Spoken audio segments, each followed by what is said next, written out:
میں آپ سے گزارش کروں گا ٹھنڈے دل کے ساتھ، وسیع دماغ کے ساتھ آپ اس گفتگو کو سنیں۔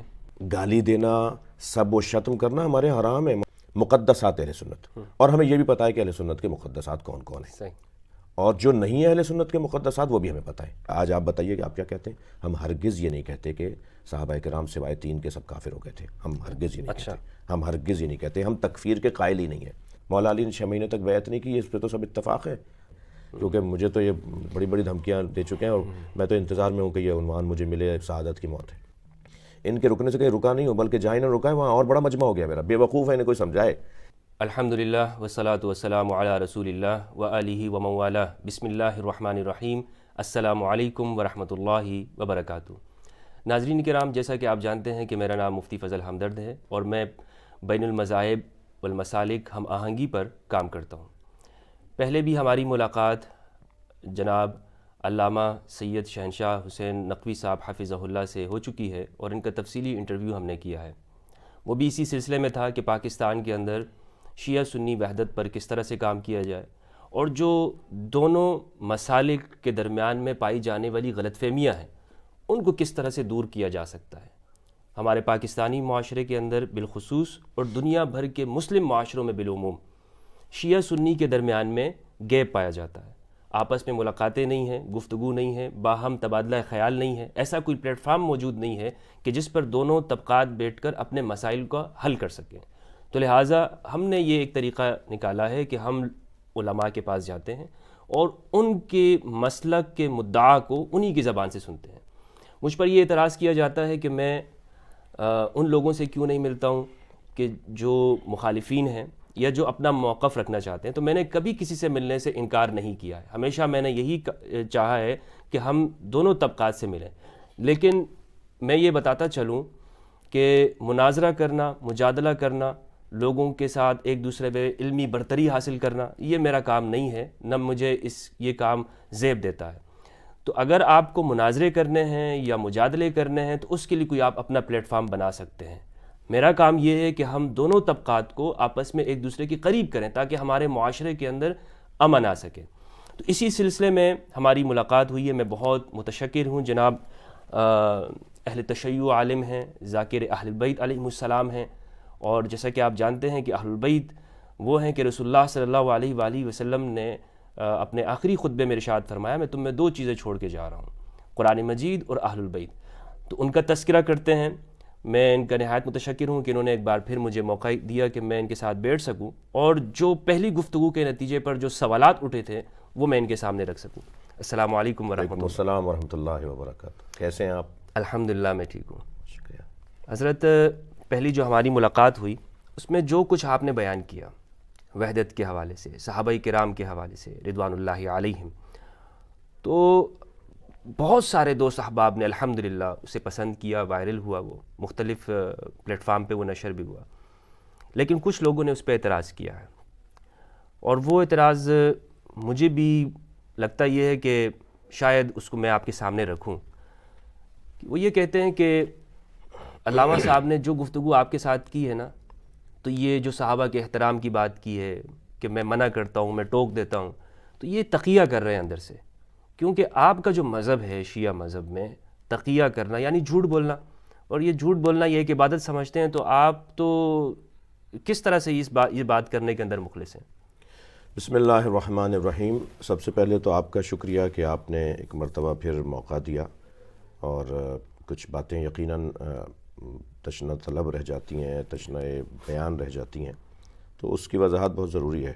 پہلی بات تو یہ کہ جو پچھلی نشست کے اندر گفتگو ہوئی، میں اپنا سینہ کھول کر اور اپنا جگر نکال کے تو کسی کو دکھانے سے رہا۔ جو لوگ ہمارے وجود کے ہی منکر ہیں اور ہمارا وجود ہی نہیں چاہتے، اور نہ صرف پاکستان میں بلکہ پوری دنیا میں، اور وہ عربوں شیعوں کو ناپسند قرار دیتے ہیں، تو انہیں مطمئن کرنا تو نہ آپ کا کام ہے نہ میرا کام ہے، اور نہ ہم اس کے لیے بیٹھے ہیں۔ وہ مطمئن ہوں یا نہ ہوں، ہمیں اس سے غرض نہیں ہے۔ یہ کہنا کہ یہ تقیہ کرتے ہیں، اور تقیہ یعنی جھوٹ، میں اس کے اوپر جملہ کہوں گا العیاذ باللہ، معاذ اللہ۔ تقیہ جھوٹ کو نہیں کہتے، تقیہ ہمارے یہاں مذہب کا حصہ ہے، اور تقیہ یعنی حکمت بیان، تقیہ یعنی مخاطب کی صلاحیت کے مطابق گفتگو کرنا۔ نبی مکرم بستر پہ نہیں تھے، اللہ نے مولا علی کو لٹا کر اہتمام کیا کہ نبی ہیں۔ غار میں تھے، جب مکڑی کا جالا تن کے انتظام کیا کہ نہیں ہے، کیا کہیں گے سے یہ جھوٹ ہے، اللہ انتظام جھوٹ کر رہا ہے معاذ اللہ۔ تقیہ یعنی مخاطب سامنے والے کی اہلیت اور صلاحیت کے مطابق گفتگو کرنا، جھوٹ کہنا تقیہ کو۔ یہ تقیہ اصل میں تقیہ، تبرہ، متع، یہ ایسے الفاظ ہو گئے ہیں کہ جن کو غالب مسلمانوں نے اتنا پیٹا، اس پہ اتنا ڈھول بجایا کہ اس کا مفہوم انہوں نے عموم کے نزدیک بگاڑ کے رکھ دیا، ورنہ ایسا ہرگز نہیں ہے۔ متع، تقیہ، تبرہ، یہ خود جو کہتے ہیں نا کہ یہ تبرہ کرتے ہیں اور یہ کرتے ہیں، یہ خود بھی تبرہ کرتے ہیں لا الہ الا اللہ کہہ کے۔ لا الہ یہ تبرہ ہے، الا اللہ تولا ہے۔ ہمارے ہاں تبرہ سے مراد، اگرچہ ہمارا اس وقت موضوع نہیں ہے، تبرہ سے مراد بیزاری ہے، لا تعلقی ہے۔ اب لا تعلقی اللہ کے غیر سے ہو، رسول اللہ کے غیر سے ہو، اہل بیت کے غیر سے ہو، اسی گالی دینا، سب و شتم کرنا ہمارے حرام ہے۔ مولا علی علیہ السلام کا نہج البلاغہ کے دیکھیں، غیر ذمہ دار طبقہ سنی میں بھی ہے، شیعہ میں بھی ہے، تو آپ تو علماء کے رویے کو دیکھ کر فیصلہ کریں گے نا، مکاتب کے، مکتبوں کے، مدارس کے، حوزہ علمیہ کے، مجامع علمی کو دیکھ کر آپ طے کریں گے کہ ان کا یہ نظریہ ہے۔ عوام کو دیکھ کر اگر آپ نے طے کر لیا ہے تو پھر تو ہر مذہب کے اندر انتہائی بگاڑ ہے کہ وہاں کے عوام کیسے ہیں اور یہاں کے عوام کیسے ہیں۔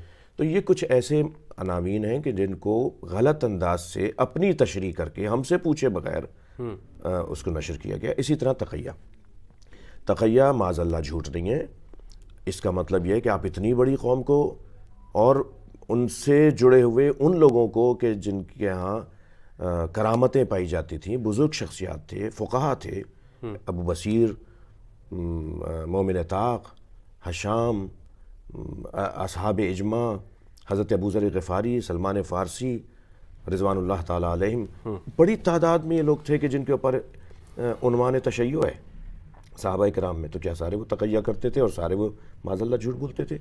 تو ایسا نہیں ہے۔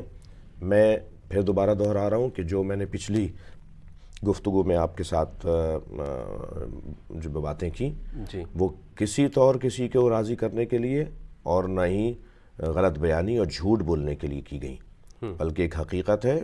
عملی طور پر ہم اسی پر پریکٹس کر رہے ہیں، عمل کر رہے ہیں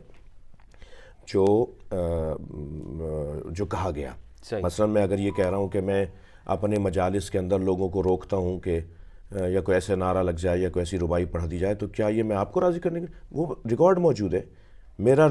اچھا، جو فیس ریڈنگ سے اور باڈی لینگویج سے اندازہ کیا جاتا ہے کہ یہ اس وقت بنا رہا ہے بات کو یا اس کی حقیقت ہے، ہمیں ضرورت ہی نہیں ہے کسی کو راضی کرنے کی۔ ہم فقہائے امامیہ کے فتویٰ کی روشنی میں اپنے اوپر لازم سمجھتے ہیں کہ مقدسات اہل سنت کی توہین کرنے کو روکیں اور نہ خود کریں اور نہ کرنے دیں۔ مقدسات اہل سنت، اور ہمیں یہ بھی پتہ ہے کہ اہل سنت کے مقدسات کون کون ہیں، اور جو نہیں ہے اہل سنت کے مقدسات وہ بھی ہمیں پتہ ہے، کیونکہ خود اہل سنت کے ہاں شدید بحث ہے بنی امیہ کے بڑے ناموں پر، اور مولا علی سے جنگیں کرنے والوں میں بڑے نام کے اوپر ایک روشن اہل سنت کے ہاں نظریہ ہے کہ کتابیں موجود ہیں، پہلے آپ آپس میں طے کر لیجئے اور پھر ہم سے بات کیجیے گا۔ آپ کے بزرگوں نے، آپ کی شخصیات نے سکوت کو اپنے اوپر لازم قرار دیا تھا ایک شخص کے بارے میں، اور پھر جب تعریفیں کراچی سے شروع ہوئیں اور عرس منایا جانا لگا تو آپ ہی کے بزرگوں نے سکوت توڑا بھی اسی دور کے اندر، اور پھر تقریریں ہوئیں، باتیں ہوئیں، کتابیں لکھی گئیں۔ تو ہرگز ہم جو پچھلی گفتگو ہے اس میں کوئی بیان ایسا نہیں ہے کہ جس کو میں دکھانے کے لیے کچھ اندر کچھ اور باہر کچھ اور۔ ہم پھر میں آپ کے ساتھ دہرا رہا ہوں کہ اگر ایک بھی شیعہ نہیں ہوتا اور سارے معاف کیجیے گا ایک بھی سنی نہیں ہوتا اور سارے شیعہ ہوتے ہیں تو وہاں بھی اگر کوئی اس طرح کی گفتگو ہو رہی ہوتی ہے تو میں ٹوکتا ہوں کہ دیکھیں یہ یہاں نہیں کریں، بات بری بات ہے۔ ابھی تو تقیہ کا دور ویسے نہیں ہے، کیا آپ سمجھتے ہیں کہ یہ تقیہ کا زمانہ ہے؟ کیونکہ ابھی تو آپ کی شیعوں کی حکومت بھی قائم ہے دنیا کے تقریباً 3-4 ممالک کے اندر۔ یہ دوسرا پہلو ہے کہ اگر تقیہ کو اس معنی میں مراد لیا جائے کہ خوف کے مارے یہ کام کیا جاتا ہے، ایک مرتبہ تقیہ کیا جاتا ہے مثلا حضرت موسیٰ دربار میں جاتے ہوئے جو خائف تھے، جو قرآن کی آیت کہہ رہی ہے، تو وہ خائف اس لیے نہیں تھے کہ ان کو کوئی تکلیف ہو جائے، وہ تو شہید ہونے کو، وہ تو اللہ کی راہ میں جان دینے کو تیار نبی خدا ہیں، وہ عوام کے گمراہ ہونے کے خوف زدہ تھے کہ عوام گمراہ نہ ہو جائے، عوام بے راہ نہ ہو جائے۔ تو انبیاء، ائمہ، فقہا، علماء کا کام یہ ہے کہ لوگوں کو گمراہی سے، الجھنوں سے، تناؤ کھچاؤ سے نکالیں۔ اس لیے ہم اس طرح کی گفتگو، جہاں تک بات تقیہ کا وہ پہلو ہے کہ خوف کی وجہ سے تقیہ کیا جاتا ہے، تو ایسا ہی ہے۔ میں تو ایک میٹنگ میں تھا، تو کیونکہ ماسک لگائے ہوئے تھے سب، اور وہ کرونا کا دور تھا، تو کچھ ایسے لوگ بیٹھے تھے جو مجھے زیادہ یا ڈھونڈتے ہیں کہ آج حیدرآباد میں تھا، کل بھاولپور میں تھا، پرسوں جو ہے فلاں جگہ تھا، اور ہم اسے ڈھونڈ رہے ہیں، اور یہ یہاں پر کہیں اور ہے، اور یہ وہ، اور آج اس کی تقریر سن، میں وہ لوگ بھی کہیں بیٹھے ہوئے تھے سامنے ہی، تو میں نے جان بوجھ کے ماسک ہٹایا کہ اچھی طرح مجھے دیکھ لو، مارنے والا اللہ ہے، زندگی دینے والا اللہ ہے، تم کیا کر لو گے بھائی ہم۔ اور الحمدللہ دیوبندی برادران کی، اہل حدیث برادران کی مسجد جہاں مجھے نظر آ جاتی ہے، میں چلا جاتا ہوں، نماز کا وقت ہو رہا اور مسجد سامنے آ جائے تو ہم چلے جاتے ہیں، اسی حلیے میں ہوتا ہوں۔ بعض دوستوں کا یہ ہوتا ہے کہ کوئی کچھ ہو نہ جائے، میں کہتا ہوں یہ شہادت کا رستہ ہے، یہ اگر میں تو شہادت ڈھونڈ رہا ہوں، ہم لوگ تو شہادت، تو لہٰذا یہ والی بات کرنا کہ خوف، ڈر، اور حکومتوں کی بنیاد پہ نہیں، جب حکومتیں نہیں تھیں، یعنی آج اگر 56 اسلامی ممالک میں تقریباً 1.5 ملکوں میں، یا دو آدھے ملکوں میں اور ایک پورے ملک میں شیعہ حکومت، عراق میں تقریباً آدھی حکومت کہہ لیجئے، کیونکہ اس وقت جو وہاں کی حکومتی پارٹی ہے وہ شیعہ پارٹی ہے، اور اسی طرح لبنان میں اور ایران مکمل، تو اگر یہ ملا لیں آپ کے 3 ملکوں میں اگر شیعہ غالب حکومت ہے، اور ہم اس بنیاد پہ پوری دنیا میں، ہرگز ایسا نہیں ہے، شروع سے ہی الحمدللہ حق بات کہنے پہ ہم نے گردنیں کٹائی ہیں۔ میں ایک لمبی لسٹ بتا سکتا ہوں کہ درباروں میں کن کی زبانیں کھینچی گئیں، وہ شیعی لوگ تھے سارے، وہ جو اہل بیت کے فضائل پڑھنے سے باز نہیں آتے تھے اور پھر انہیں مارا جاتا تھا، ان پہ یا شیعہ تھے یا شیعہ کا الزام تھا۔ اچھا، اس لیے خوف کی کوئی بات نہیں ہے، یہ کیا کریں گے اس سے زیادہ جب تک انہوں نے کیا ہے ہمارے ساتھ۔ ٹھیک ہے۔ اچھا، آپ پر ایک الزام یہ ہے علامہ صاحب کہ آپ یہ کہتے ہیں کہ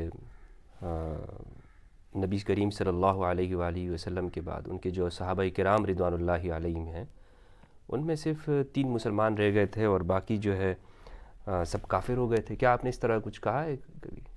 دیکھیے، پہلے تو میں ان دوستوں سے جو سن رہے ہیں، میرے عزیز سنی شیعہ، جو بھی آپ کا یہ آج کا انٹرویو سنیں گے، ان سے کہوں گا کہ ایک قاعدہ ضرور بنا لیجئے کہ آدھا کلپ اور آگے پیچھے سے کٹی ہوئی گفتگو وہ سن لیں، شاید ایک بات اس میں سے کوئی مل جائے، لیکن اس کی بنیاد پر کسی کے بارے میں فیصلہ نہیں کریں، کیونکہ وہ جو گفتگو ہے وہ ایک تسلسل کے ساتھ ایک بحث کا روال ہوتا ہے۔ آپ فقیہ ہیں، عالم دین ہیں، مدارس میں بھی ہمارے ہاں ایک روال بحث کے تحت گفتگو کی جاتی ہے، ترتیب ہوتی ہے گفتگو کی کہ یہ بات ہوگی، پھر یہ بات ہوگی، پھر یہ بات ہوگی، اس میں نقل اقوال کیا جاتا ہے، اس میں ہمارے ہاں تو بڑا عالم ہی وہ ہے، یعنی ہم سنی شیعہ مدارس کے اندر، کہ جس کو اقوال زیادہ سے زیادہ پتہ ہو، علماء کے اقوال کو جو زیادہ جانتا ہوگا وہ زیادہ بڑا عالم شمار کیا جاتا ہے۔ اب اگر گفتگو میں نقل اقوال کیا جا رہا ہو کہ بھئی یہ نظریہ ہے، یہ نظریہ ہے، یہ نظریہ ہے، اور پھر اگر اشرا اور خمسہ اور ہم کہیں جی کل بات پوری کریں گے، تو بڑی خطرناک بات ہو گئی ہے۔ تو یعنی کل والی گفتگو جو ہونی ہے وہ آج والے بندے نے سنی نہیں یا سنے گا ہی نہیں، اور اس نے یہاں سے بات اٹھائی۔ یہ جو بات ہوئی تھی کہ تو یہ میں نے یقیناً کی ہے، مگر اس کی ایک پوری گفتگو تھی، تسلسل تھا، نقل قول تھا۔ لہٰذا میں اگر آج آپ مجھ سے سوال کریں کہ ٹھیک ہے جی وہ نقل قول تھا اور وہ بات آدھی ہو گئی، آج آپ بتائیے کہ آپ کیا کہتے ہیں؟ ہم ہرگز یہ نہیں کہتے کہ صحابہ کرام سوائے 3 کے سب کافر ہو گئے تھے، ہم ہرگز یہ نہیں کہتے، ہم ہرگز یہ نہیں کہتے، ہم تکفیر کے قائل ہی نہیں ہیں۔ ہم صحابہ تو بہت بڑا مقام ہے، صحابہ، میں نے شاید آپ سے پچھلی گفتگو میں کہا ہو کہ میں نے، اور کسی پہ احسان نہیں، اپنے لیے اور اپنی عوام کے لیے پورا عشرہ میں نے عظمت صحابہ پہ پڑھا ہے، ریکارڈ پر ہے وہ۔ اچھا جی، عظمت ازواج رسول پہ پورا عشرہ پڑھا ہے باب العلم کے اندر، ریکارڈ پر ہے وہ، اور اس غرض سے بھی پڑھا کہ ایک تو یہ الزام، بات، تہمت کہ صاحب یہ اس موضوع پہ بات نہیں کرتے، وہ بھی دھلے، اور ہمارے لوگوں کو بھی اویئرنیس ہو۔ اور جو ابھی آپ نے پہلا سوال کیا تھا کہ آپ یہ تقیہ کی بنیاد پہ کر رہے ہیں، اگر ایسا ہوتا تو میں یہ کام اس لیے کر رہا ہوں کہ ہم اگر کہیں کمزور رہ گئے ہیں کسی چیز میں، مثلا ان عناوین میں اگر کمزور رہ گئے تو ہماری قوم مضبوط ہو جائے. تو مجھ جیسے لوگوں کو تو انہیں ایوارڈ دینا چاہیے کہ یہ ایسا بندہ ہے کہ جو ہے شیعہ برادری میں کا عنوان رکھتا ہے، لیکن یہ ہمارا کام کر رہا ہے. آپ کو صحابہ کی عظمت عام کروانی ہے نا، تو اگر کوئی شیعہ عظمت کے اوپر بات کر رہا ہو تو آپ کو وہ برا کیوں لگتا ہے؟ آپ کا اہل نبی سے جڑے ہوئے لوگوں کی تعریف کروانی ہے نا. اور اگر میں فرض کریں تقیہ میں بھی کر رہا ہوں تو فائدہ تو آپ کا ہو رہا ہے. غلط بات یہ ہے کہ آدھا کلپ دیکھ کر اور بات پوری نہ سنے بغیر بات کو کر دینا، یہ انتہائی نامعقول بات ہے اور یہ فسادی لوگوں کی علامت ہے. بالکل. میں دوبارہ تکرار کر رہا ہوں، ہم تکفیر صحابہ کے قائل نہیں ہیں، اور نہ ہی آج کسی مسلمان کی تکفیر، وہ صحیح احادیث کی روشنی میں تکفیر مسلمان کی کرنے والا خود کافر ہے.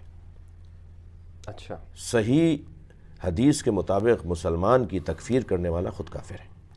لہٰذا ہم نہ صحابہ معاذ اللہ صحابہ کرام کی تکفیر کے قائل ہیں، اور نہ ہی ہم اہل سنت کے کسی بھی فرقے کی تکفیر کے قائل ہیں. ہم تنقید کے قائل ہیں، ہم تحقیق کے قائل ہیں، جو ان سے برداشت نہیں ہو رہی. لیکن یہ تو ہمارے ہاں متواتر روایت ہے، صحیح نہیں بلکہ اس سے اوپر کی متواتر، جیسے قرآن کی آیت ہوتی ہے، حدیث الحوض جسے کہتے ہیں، بخاری مسلم تمام سنن کے اندر کتابوں میں صحیح کہ رسول اللہ صلی اللہ علیہ وآلہ وسلم کے پاس کوثر کے اوپر کچھ افراد لائے جائیں گے، آپ فرمائیں گے کہ یہ میرے اصحاب ہیں. فرشتے کہیں گے آپ کو نہیں معلوم یا رسول اللہ انہوں نے آپ کے بعد کیا کیا.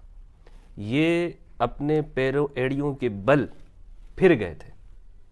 تو یہ تو موجود ہے. اگر آپ کہتے ہیں کہ آپ اس کے قائل نہیں ہیں، لیکن ہماری کتابوں میں یہ الفاظ بھی موجود ہیں، ارتداد کے الفاظ بھی موجود ہیں.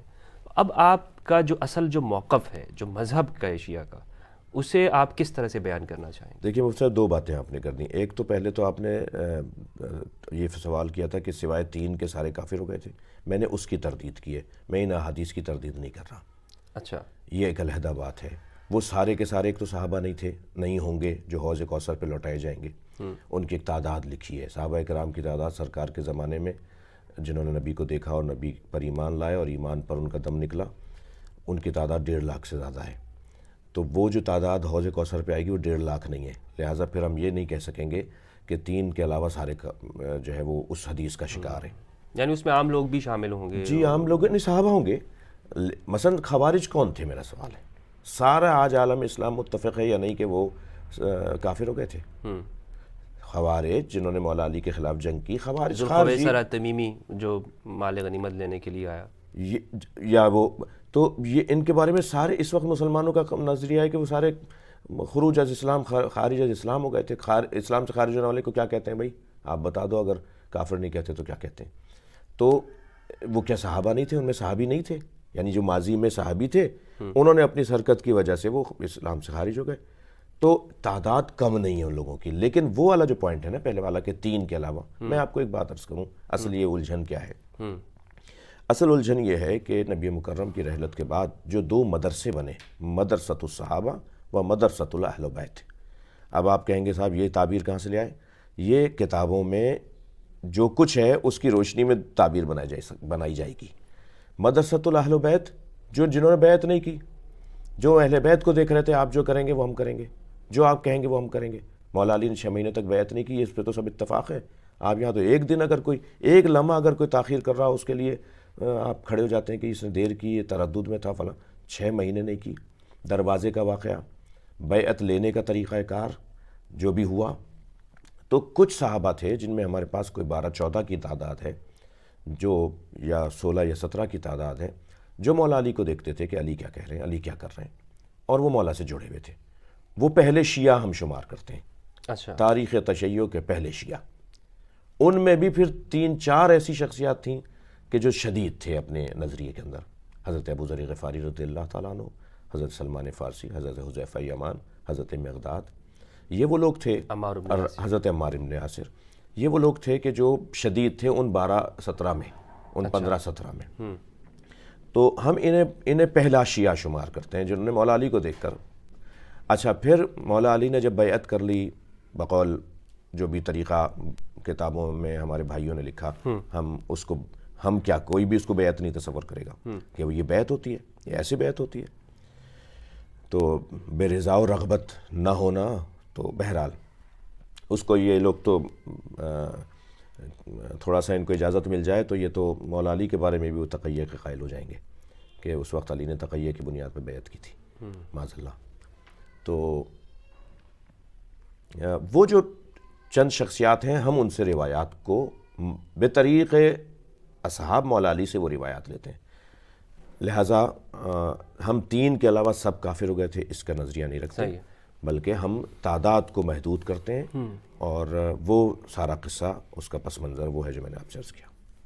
ٹھیک، اور یہ جو اس میں آپ نے یہ بھی کہا تھا کہ ہم انبیاء کرام سے افضل مانتے ہیں، یعنی ایک قول متاخرین کا یہ ہے، تو اس پہ ذرا سے آپ تھوڑی سی مزید روشنی ڈالیے گا کہ امام علی کے حوالے سے کیا انبیاء کرام سے، یعنی خود رسول اللہ صلی اللہ علیہ وآلہ وسلم سے بھی افضل مانتے ہیں آپ؟ معاذ اللہ، معاذ اللہ۔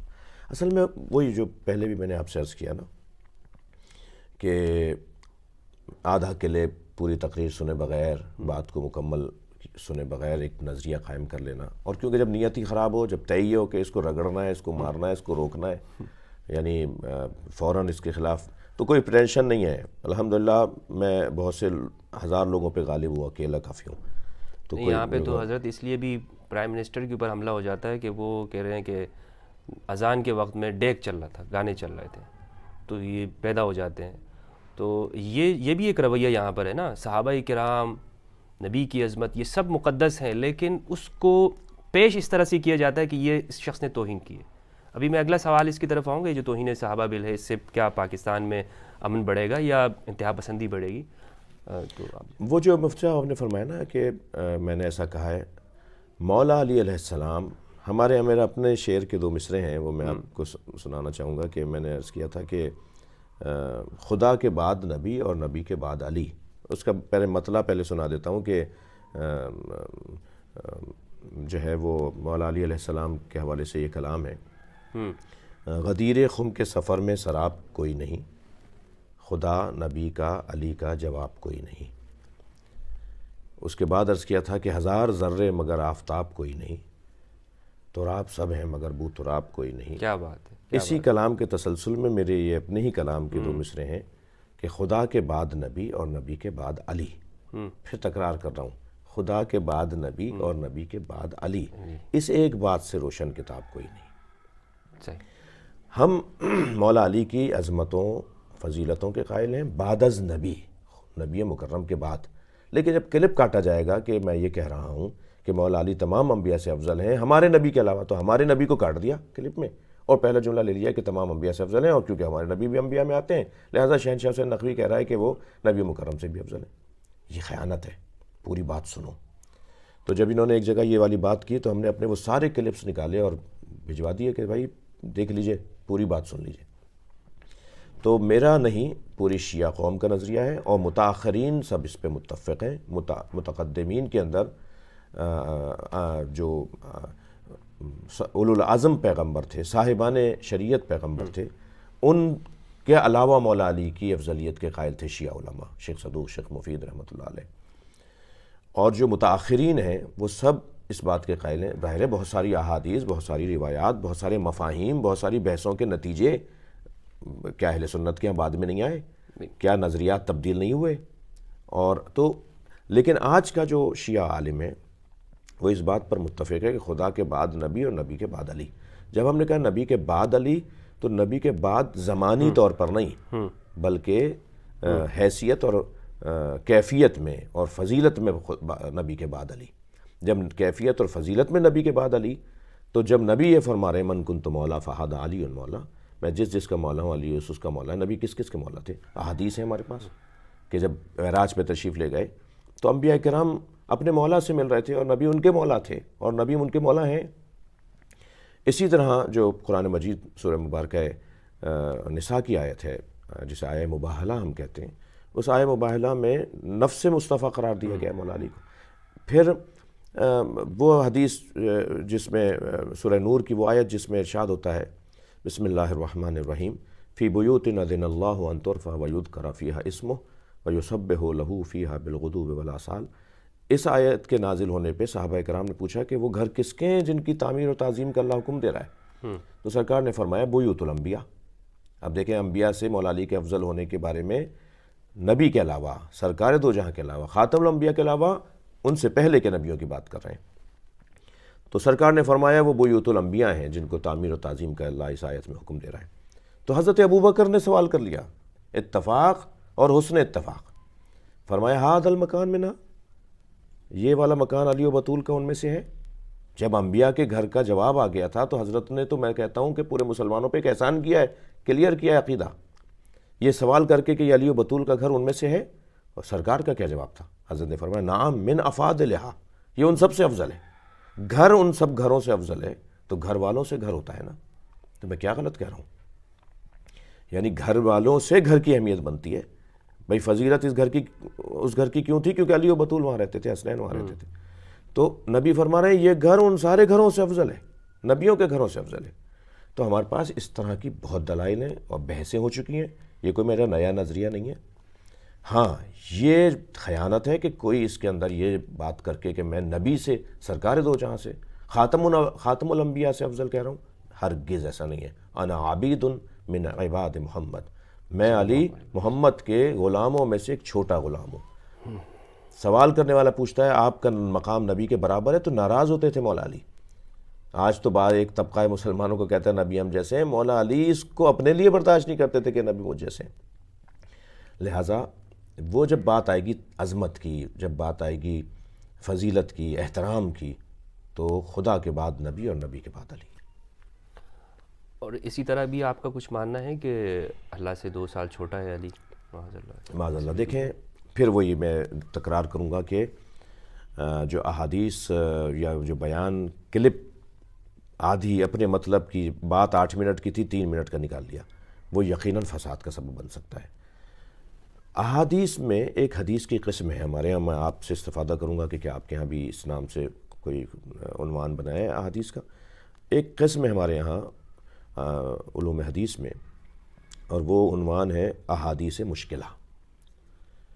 مشکل احادیث نقل ہوئی ہیں، چاہے وہ منقول ہوں، چاہے وہ جو ہے مرفوع ہوں، چاہے وہ موضوع ہوں، مگر کتابوں میں آئی ہوئی ہیں اور لکھا ہے بڑوں نے. اچھا ٹھیک ہے. وہ احادیث جن کو سمجھنا مشکل ہے، وہ احادیث جو الجھن ڈالنے، جیسے آیات متشابہات ہیں، ایسے احادیث میں متشابہ احادیث. مگر کیا ان کو حل نہیں کرنا؟ یعنی ایک بندہ جو کہیں سے سنا کے اسے آگے بڑھائے گا تو اس سے مسئلہ بن جائے گا. تو آپ کا میرا فقہاء علماء کا کام ہے نا کہ ان احادیث کی تشریح صحیح کے معنی میں کریں، یا اس کی سند پر بحث کریں، یا اس کے متن پر بحث کریں. یہ جو حدیث نقل ہوئی ہے اسے کئی کتابوں میں نقل کیا، اور بعض لوگوں نے اس کی تشریح ان ساری احادیث کو جمع کر کے ایک تشریحی کتاب بھی لکھی ہے. انا اصغر من ربی سنتین. میں معاذ اللہ، اب معاذ اللہ میں اس لیے معنی میں کہہ رہا ہوں کہ جو ترجمہ جو بات، اچھا اس کلپ میں فوراً روک رہا ہوں، بات پوری سنے بغیر نہیں جانا. ترجمہ تو وہی کروں گا جو ترجمہ ہے. پھر ہم جائیں گے لغت میں کہ ثنا کا ایک معنی سال کہیں اور ایک معنی درجہ کہیں. 2 درجہ کم، خدا کے بعد نبی اور نبی کے بعد علی. میرا درجہ، مجھے نبی کے بعد مانو، اللہ ہے، نبی ہے، پھر میں ہوں. اس معنی میں مولا علی فرما رہے ہیں کہ میں 2 درجے بعد میں جو تصور کرو، اسٹیپ کے معنی میں. ہاں، ثنا یعنی جہاں ثنا یعنی سال، وہاں ثنا یعنی درجہ. تو اگر مجھے تمہیں ماننا ہے، پیار کرنا ہے مجھ سے، تو اللہ اور رسول کے بعد مجھ سے پیار کرو. یہ اس حدیث کی حدیث مشکلہ کی، کیونکہ ثنا تبادر فوراً ثنا کا سال میں جاتا ہے، اور وہاں ثنا کا معنی صرف سال کے نہیں ہے، درجہ کے بھی ہیں. تو یہ میں اس طرح کی احادیث کو سمجھا رہا تھا کہ بھائی مثلاً قف یا محمد ان ربک یصلی، رک جاؤ، معراج پہ سرکار جو ہے، رک جاؤ تمہارا رب نماز پڑھ رہا ہے. اب یہ ترجمہ غلط ہوگا نا، اس لیے میں نے جلدی سے بول دیا کہ یہاں بھی نہ کاٹ دیا جائے. اب یہ ترجمہ غلط ہوگا نا کہ رک جاؤ میں محمد معراج پہ، تمہارا رب معاذ اللہ نماز پڑھ رہا ہے، اور پھر اس پہ کہ صاحب ساری دنیا اللہ کی نماز پڑھتی ہے اور نبی کس کی نماز، اللہ کس کی نماز. بھائی احادیث مشکلہ میں یہ بیان نہ کریں تو ایک مصیبت، بیان کریں تو تم مصیبت. صحیح. یعنی وہ جو اس کو کاٹتے ہیں صحیح یا کٹنگ کرتے ہیں. تو اس طرح کی بہت سی احادیث ہیں، جیسے میں نے 2 مثالیں دے دیں. ہرگز ہمارا یہ عقیدہ نہیں ہے کہ اللہ، جب اللہ سے 2 سال تو پھر معاذ اللہ کے لیے بھی ہم سن و سال کے قائل ہو جائیں گے. توحید جتنی اچھی ہمارے ہاں بیان ہوئی ہے، بس مجھے دعا کریں میں بیان کر پاؤں اسے جو ہمارے کتابوں میں لکھ دی گئی ہے۔ جتنی اچھی توحید ائمہ اہل بیت سے نقل ہو کر شیعہ کتب میں ہے، میں یہاں پر بھی سینہ ٹھوک کے کہتا ہوں کہیں اور نہیں ہے۔ میرے لیے آپ یہ دعا کریں، اور محترم سامعین میرے لیے دعا کریں کہ مجھے وہ توحید بیان کرنے کے موقع مل جائے۔ 5 سے 6 اشرے میرے ریکارڈ پر ہیں جو توحید پر میں نے پڑھے ہیں، عقیدہ توحید پر، اور اس طرح سے اگر کتابی شکل ملائیں تو شاید 15 جلدی سیٹ بنے گا ہماری تقاریر کا۔ جی، تو بہرحال یہ میں اس مطلب کی تردید کرتا ہوں کہ اگر کوئی یہ مراد لی ہے کسی نے کہ میں نے یہ کہا ہے کہ اللہ کے بارے میں سن و سال، تو میں اس کی تردید کرتا ہوں، میں نے ہرگز ایسا نہیں کہا۔ اچھا حضرت، آپ کی جو نمازیں یا جو جنازے وغیرہ ہیں، پہلے بھی نشتر پارک میں غالباً ایک نماز ہوئی تھی، تو اس میں جس پہ بڑا پاکستان کے اندر ایشو ہو گیا تھا کہ اس سے معلوم یہ ہوا، لوگوں میں یہ تاثر یہ جاتا ہے کہ آپ کی جو نمازیں ہیں یا جو عبادات ہیں، جو دعائیں اور معصور ہیں، اس میں آپ صحابہ کرام کے اوپر تبرے ہیں، اور معاذ اللہ اس میں گالیاں ہیں، اس میں اس طرح کی بری چیزیں ہیں کہ اگر وہ لوگوں کے سامنے ہو تو فرقہ اور افتراق بڑھے گا۔ تو کیا آپ کی نمازوں اور دعاؤں کے حوالے سے جو یہ تاثر ہے یہ درست ہے؟ اس طرح کی چیزیں ہیں آپ کی نمازوں میں؟ مفتی صاحب 2 باتیں ہیں۔ وہ جو آپ جس کی طرف اشارہ کر رہے ہیں وہ عاشور کے جلوس میں کوئی 50 سال سے زیارت عاشورہ پڑھی جا رہی تھی۔ ریڈیو پاکستان کراچی سینٹر سے 40 سال تک زیارت عاشورہ پڑھی گئی عاشور کے دن۔ زیارت عاشورہ ہمارے ہاں حدیث قدسی کا درجہ رکھتی ہے۔ اچھا، زیارت عاشورہ پہ 2 رائے نہیں ہے شیعہ کے اندر کہ وہ اعتبار میں مکمل ہے، ٹھیک ہے؟ لہٰذا ہم گلا کاٹ دو ہمارا، مار دو ہمیں، جو تم کرتے آ رہے ہو کرتے رہو۔ زیارت عاشورہ ہمارے ہاں ایک مکمل مستند، بلکہ میں کہوں کہ بالتواتر نقل ہوئی ہے ائمہ اہل بیت سے، اور ہم اس کے بارے میں بال برابر بھی تردد کا شکار نہیں ہے پوری شیعہ قوم، پوری دنیا۔ وہ اور بات ہے کہ ایران میں جب اسلامی انقلاب آیا تو زیارت عاشورہ جیسے سب جگہ پڑھی جاتی ہے وہاں بھی پڑھی جاتی تھی، تو وہاں آیت اللہ خمینی نے اسے ٹی وی ریڈیو سے نشر کرنے سے روکا تھا کہ کیونکہ ایران میں سنی بھی رہتا ہے اور سنی اس کو ناپسند قرار دے رہا ہے اس کے بعض الفاظ کو، لہٰذا وہ سرکاری چینلوں سے نشر ہونا بند ہو گئی تھی۔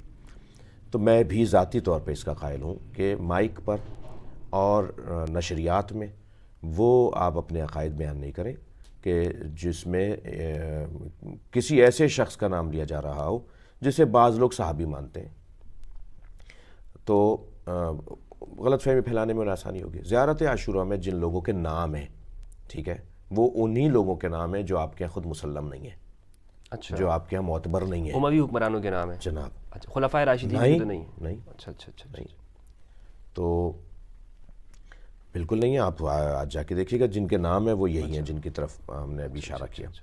تو لیکن ہم زیارت عاشورہ سے ہاتھ نہیں اٹھائیں گے، اور زیارت عاشورہ ہم آپ کے دباؤ میں آ کے، کسی کے دباؤ میں آ کے اپنے اصولوں سے ہاتھ اٹھانے والے نہیں ہیں، اور نہیں اٹھایا ہے، نہیں اٹھائیں گے۔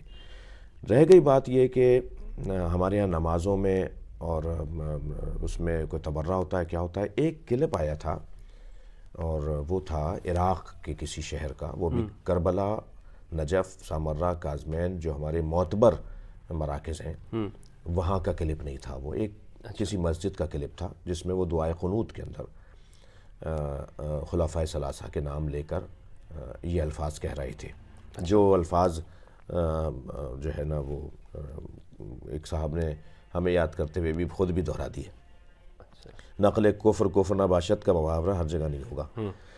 تو وہ صاحب جن کے بارے میں وہ کلپ نشر ہوا ہے، ہم پوری شیعہ قوم ان سے بیزاری کرتی ہے، اچھا، لا تعلق ہے، اور ان کے بارے میں، اور پوری ٹیم ہے، وہ کچھ لوگ لندن میں رہتے ہیں ان کے، کچھ آسٹریلیا میں رہتے ہیں ان کے، لندن میں زیادہ ہیں۔ MI6 کے عنوان سے ہم جن شیعہ گمراہ لوگوں کو اس وقت ڈھونڈ رہے ہیں جو پوری دنیا میں فساد پھیلا رہے ہیں، ہم انہیں ایک برطانوی ادارہ MI6 کا ایجنٹ کہتے ہیں، جن کا پہلا کام یا بڑا کام خلفائے ثلاثہ کے نام لے کر ان کی توہین کرنا ہے۔ اور امہات مومنین میں سے بھی 2 وہ بیویاں جن کے بارے میں ہم ان کی بے احترامی کے قائل نہیں ہیں، لیکن ان کو آئیڈیل نہیں مانتے۔ صحیح، ان 2 بیویوں کے نام لے کر اور خلفائے ثلاثہ کے نام لے کر فساد پھیلانے کا ایجنڈا ہے ان کا۔ پھر شیعہ میں بھی لڑائی کرانے کا ان کا ایجنڈا ہے، ہم انہیں جانتے ہیں۔ ان میں سے وہ ایک صاحب تھے جن کا وہ کلپ ہے، یاسر حبیب کا جناب، یاسر حبیب کا بھی ہے، ان کے علاوہ ایک اور صاحب بھی ہیں، اور ایک جو ہے وہ توحیدی کر کے ہیں، ان کا ہے، یہ توحیدی یاسر حبیبی ایک ہی گروپ کے لوگ ہیں. تو اب آپ نے کیوں نام لے دیا تو بہت اچھا ہے، مجھے بھی کوئی عار نہیں ہے، اچھا ہے لوگوں کو پتہ چلے. میں نے سنا ہے کہ ایران میں ان لوگوں کے اوپر پابندی یا اس طرح کی جو خلفائے راشدین کے علی الاعلان توہین کرتے ہیں، کیا یہ بات درست ہے؟ میں نے اپنی آنکھوں سے دیکھا ہے، وہاں کی فورسز نے پکڑا ہے ان لوگوں کو، جیلوں میں ڈالا ہے. میں نے اپنی آنکھوں سے دیکھا ہے. ہم ایام فاطمیہ میں وہاں تھے تو کچھ نے اس ٹائپ کی جیکٹس پہنی ہوئی تھیں جن کے اوپر کچھ ایسے نام لکھے ہوئے تھے، پولیس پکڑ کے لے کے گئی ان کو. اور ہم نے کہا کہ صحیح کیا ہے. تو یہ تو بات پھر میں دہرا رہا ہوں، ہم کسی کو راضی کرنے کے لیے، ہمارے دین کا حصہ ہے، یہ ہمارے مذہب کا حصہ ہے، ہمارے فقہا کا فتویٰ ہے. ہم کسی کو خوش کرنے کے لیے اور اپنی جان بچانے کے لیے نہیں. میں تو ڈھونڈ رہا ہوں کہ یہ تو کبھی کبھی اچانک نکل جاتا ہوں. ہمارے دوست پریشان ہوتے ہیں کہ آپ بغیر بتائے کیوں نکل گئے، بغیر اکیلے کیوں چلے گئے، کیونکہ مجھے تو یہ بڑی بڑی دھمکیاں دے چکے ہیں اور میں تو انتظار میں ہوں کہ یہ عنوان مجھے ملے، سعادت کی موت ہے. حضرت آپ کے ساتھ پچھلی ملاقات میں ہم بیٹھے، آپ نے وحدت کی بات کی، صحابہ کرام کے احترام کی بات کی، لیکن مجھے حیرت یہ ہو رہی ہے کہ اس پہ بھی لوگ ناراض ہوئے، اس پہ بھی لوگوں نے پرچے دینے کی کوشش کی. یہ تو ہم پھر بین المذاہب کام کیسے کریں، لوگوں میں آپس میں کس طرح بیٹھائیں، کیا طریقہ ہو؟ مولانا وہ جو آپ نے کہا نا کہ کیا کریں، ریاست کو پاگل جانوروں کو یا تو انجیکشن دے کے سلانا پڑتا ہے یا ان کو گھر بٹھانا پڑتا ہے. یہ پاگل جانور ہیں. انہوں نے سنیوں کا نقصان کیا شیعوں سے زیادہ اپنی ان حرکتوں کی وجہ سے. آپ ذرا گنتی گن لیجئے کہ ان کی لگائی ہوئی آگ میں جلا کون. انہوں نے لگائی تو شیعوں کے لیے تھی، لیکن آگ کس کو جا کے پکڑی کس نے؟ ظاہر ہے جو اکثریت میں ہوگا، جو غالب ہوگا، جن کی تعداد زیادہ ہوگی، آگ تو سب برابر. تو جن کا نقصان انہوں نے اپنے لوگوں کا کیا ہے. آج بھی پھر وہ یہ حرکتیں کرنے ہیں، اور آج بھی پھر اسمبلیوں سے، ادھر سے چور رستوں سے 360 ممبران میں سے 25 کو بٹھا کر ایسے جیسے بل پاس کرنا. آپ طریقہ تو دیکھیے. پھر یہ وہی حرکتوں کی طرف جا رہے ہیں، انہی مسائل کی طرف جا رہے ہیں. تو اگر آپ سمجھتے ہیں، ہم سمجھتے ہیں کہ ملک میں ہم آہنگی کی فضا کو قائم کیا جائے تو اس کا ایک رستہ یہ ہے کہ ان لوگوں کو کنٹرول کیا جائے. باقی سنی سارے. میں ابھی پچھلے دنوں پاکستان کے بہت بزرگ عالم سے تعزیت کے لیے فاتح خانی کے لیے گیا. کوئی اس لیے نہیں گیا کہ وہاں جا کے تصویریں کھنچواؤں، اور تصویریں کھنچوائی بھی نہیں ہم نے. میں نے خود روکا اپنے آپ کو کہ تصویریں نہیں کھنچنی ہیں، کہ کوئی کام بھی اللہ رسول کے لیے کر لو، کوئی کام بھی خود رکھتا. یہ کیا ہوئی کہ جی نیکی کر، پہلے کہتے تھے نیکی کر کنویں میں ڈال، اب کہتے ہیں نیکی کر میڈیا میں ڈال. تو میڈیا میں ڈال کے اپنی نیکیاں خراب کر رہے ہو. کہاں کہیں ضرورت ہوتی ہے، ٹھیک ہے. تو ان لوگوں کو روکا جائے، جن لوگوں، اچھا ان کو بھی کوئی زور زبردستی نہیں روکا جائے. اگر یہ کونسلنگ سے، گفتگو سے ٹھیک ہو سکتے ہیں تو ہم ان کو ہدایت دینا چاہتے ہیں، ہم انہیں مسلمان بنانا چاہتے ہیں. میری مراد یہ ہے کہ ان کو ان کی اطاعت گزار. ہاں. تو یہ جو ایک خاص ٹولہ ہے نا، 5% جو یہ کہتے تھے کہ ہم سنیوں کو اتنا بیدار کریں گے کہ شیعوں سے وہ ہاتھ نہ ملائیں، تو یہ تو الٹا ہو گیا. اس وقت میری مجلسوں میں 40 اور 35% اہل سنت آیا ہوا ہوتا ہے. دینی مدارس کے طالب علم آئے ہوتے ہیں، پگڑیوں میں، بڑی داڑھیوں میں، جو طالب علموں کا ایک ہم لوگوں کا دینی مدارس کے لوگوں کا ایک خاص حلیہ ہوتا ہے. تو یہ تو پریشان ہو گیا. اصل مجھ سے پریشانی یہ ہے کہ حکومتی افراد، ریاستی افراد، سیاسی لوگ میرا ایک احترام کرتے ہیں. ایک دفعہ میں جاتا ہوں تو 2 دفعہ وہ بھی میرے گھر آتے ہیں، آرمی چیف سے لے کر اور دروازہ کھولنے بند کرنے تک.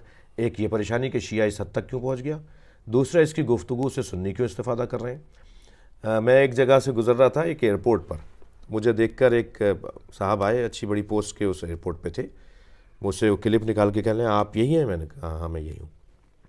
کہنے لگے کہ میں آپ کو بہت سنتا ہوں، البتہ ایک اور بات بھی کروں گا کہ میں ایک دن سن رہا تھا تو ایک اور میرے افسر آئے، انہوں نے کہا کس کو سن رہے ہو؟ میں نے کہا فلاں کو. کہا نہیں ان کو نہیں سننا یار، یہ بڑا اثر کرتے ہیں، کہیں تم شیعہ نہیں ہو جاؤ. تو پریشانی ان لوگوں کو یہ ہے. اور میرا یہ کوئی ایجنڈا نہیں ہے کہ میں سب سنیوں کو شیعہ کر لوں.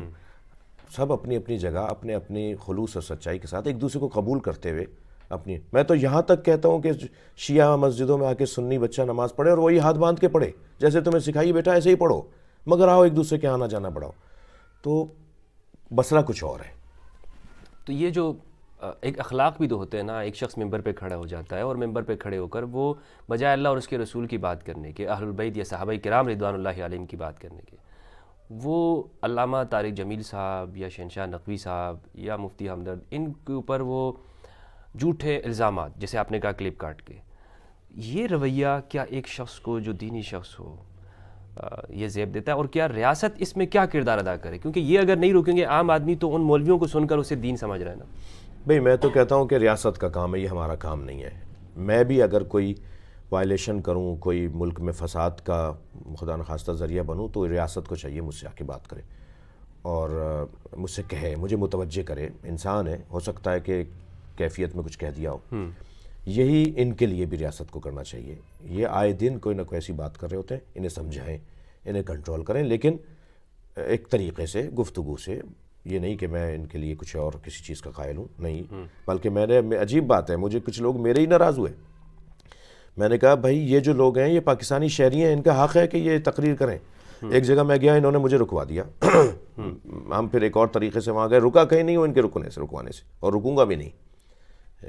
جو اللہ نے ارادہ، اللہ کا ارادہ ہے اہل بیت کی عظمت کو عام کرنے کا، وہ ہم اگر آج اس کا ذریعہ بن رہے ہیں تو یہ اللہ کے ارادے کا حصہ ہے. الحمدللہ ان کے رکنے سے کہیں رکا نہیں ہو، بلکہ جہاں انہیں رکا ہے وہاں اور بڑا مجمع ہو گیا میرا. بے وقوف ہے، انہیں کوئی سمجھائے.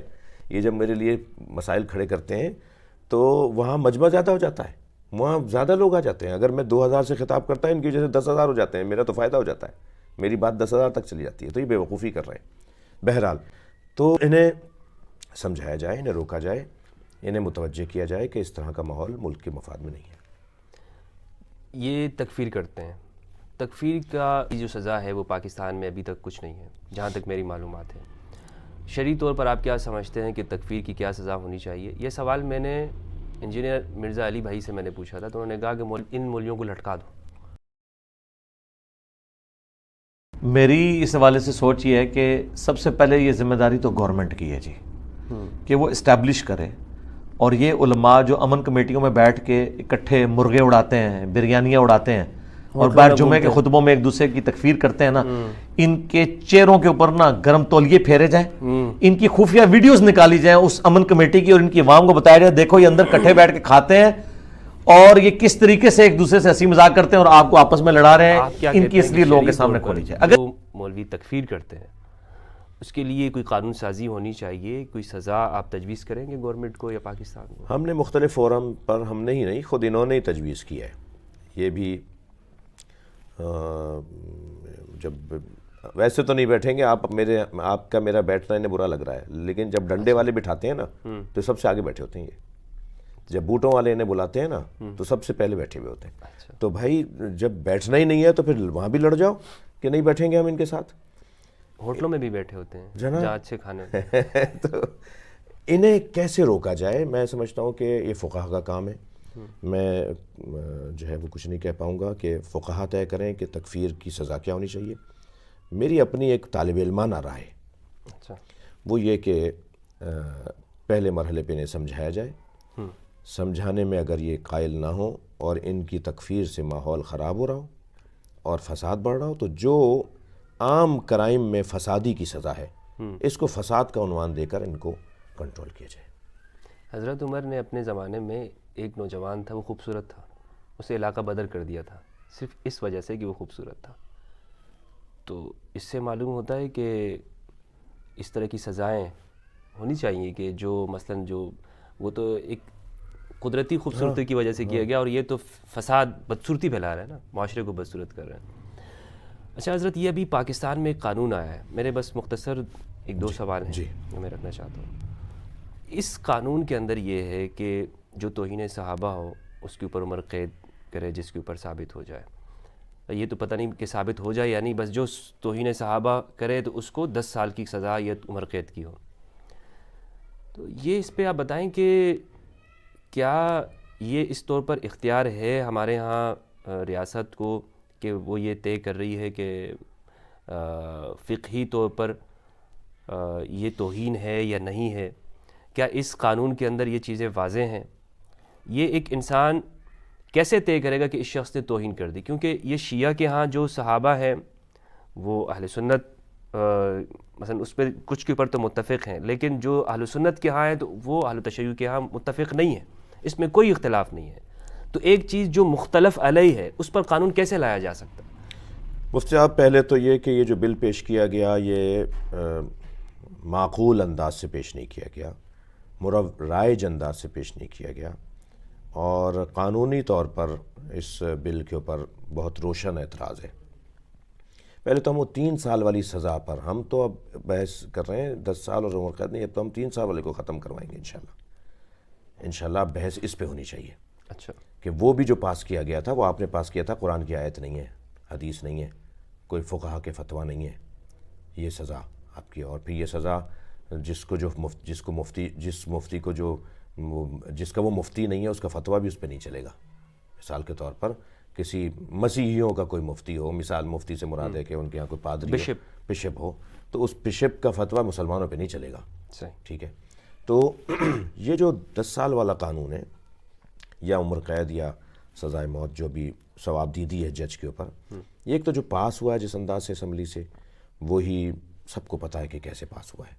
پھر وہ اکثریت بھی نہیں ہے، اکثریت تو دور کی بات ہے کہ یعنی 5% تعداد ہے، 5% بھی شاید نہیں بنے گی، 5% بھی نہیں بنے گی.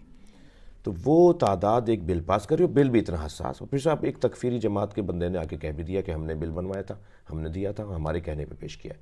تو پہلے ہی پتہ چل جاتا ہے کہ اس کے پیچھے جو ہے کیا ارادے ہیں اور کیا نظریے ہیں. دوسری بات یہ ہے کہ اب آ جائیے کہ اس کے اندر جو چیز ہے کہ ایسے سزا ہوگی ویسے سزا ہوگی.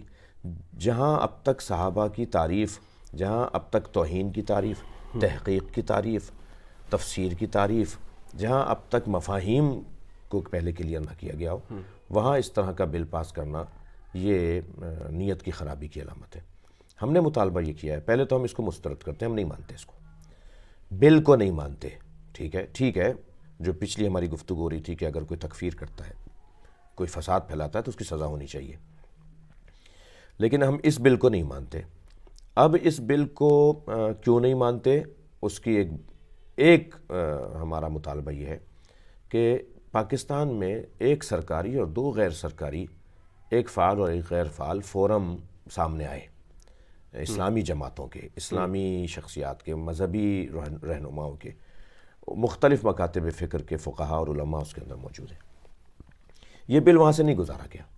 اسلامی نظریاتی کونسل سرکاری ہے، اس میں سارے مسالک بیٹھے ہوئے، بڑے محترم ہیں، دیوبندی بریلوی ہمارے محترم لوگ ہیں، شیعہ اس کے اندر موجود ہیں، سب موجود ہیں. اسی طرح ملی یکجہتی کونسل 27 مذہبی جماعتوں کا فورم ہے، وہ اس کے اندر موجود ہے. اور اسی طرح غیر فعال متحدہ مجلس عمل، وہ کبھی بھی مولانا فضل الرحمن، مولانا علامہ ساجد علی نقوی، علامہ ساجد میر، یہ لوگ، یہ شخصیات جب دل کرے گا ان کا دوبارہ سے یہ بیٹھک کر لیں گے اور وہ دوبارہ سے زندہ ہو جائے گی. یہ ہوا ہے ماضی میں کہ ایک دم 2 سال تک غیر فعال رہی اور پھر ایک دم ایک اجلاس بلایا گیا اور پھر دوبارہ ایکٹیو کرنے کے ارادے اظہار ہوئے. تو مثلا میں یہ کہہ رہا ہوں کہ یہ ہوتا ہے تو یہ 3 فورم تو 2 تو مسلم اور ایک غیر فعال مان لیں. ان اداروں سے اسے گزارا جانا چاہیے تھا، اس پہ بحث ہونی چاہیے تھی. جنہیں میں تو ایک توہین نہیں ہے میری مراد، لیکن تکلیف ہے، توہین نہیں ہے تکلیف ہے کہ جنہیں شاید سورہ توحید پڑھنا نہ آتی ہو اسمبلی کے فورم پہ کھڑے وہ اسلامی سزا طے کر رہے ہیں، وہ اسلامی سزا طے کر رہے ہیں. تو کیسے ہے کہ فاقد شے موتی ہے شے کیسے ہو سکتا ہے؟ جو خود اس کا اہل نہیں ہے وہ کسی کو کیا بخش سکتا ہے کوئی چیز؟ تو ہم اس بل کو تسلیم نہیں کرتے. اچھا حضرت، بہت شکریہ آپ کا. بس آخری سوال ہے میرا آخری، یہ ہے کہ پاکستان میں ان تمام صورتحال کو دیکھتے ہوئے اور دنیا بھر میں جس طرح شیعہ کو مارا گیا ہے عراق اور شام کے اندر، پاکستان میں بھی یہ سارے حادثات ہوتے رہے ہیں. شیعہ کے علماء بھی یہاں پر شہید ہوئے ہیں، اہل سنت کے بھی بڑے بڑے جید علماء یہاں پہ شہید ہوئے ہیں. تو آخر یہ امن کی طرف کس طرح جائے؟